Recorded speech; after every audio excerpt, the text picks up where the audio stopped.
a visitar el suelo argentino en búsqueda para conectar con lo que une un continente.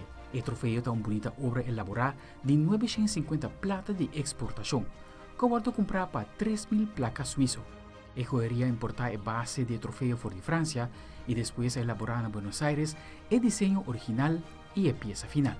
La Copa América de Conmebol me servirá de pieza imponente un viaje más y de PC a volver cerca de Stan que concebí su origen. Casa Escasani, la joyería con una vida na Copa. Mi nombre es Daniel Escasani, desciendo de los fundadores de la Casa Escasani, que fue fundada en 1892. Y bueno, en 1926, 1930 era la joyería más grande de Latinoamérica. Mucho más que un trofeo, el deseo de billones.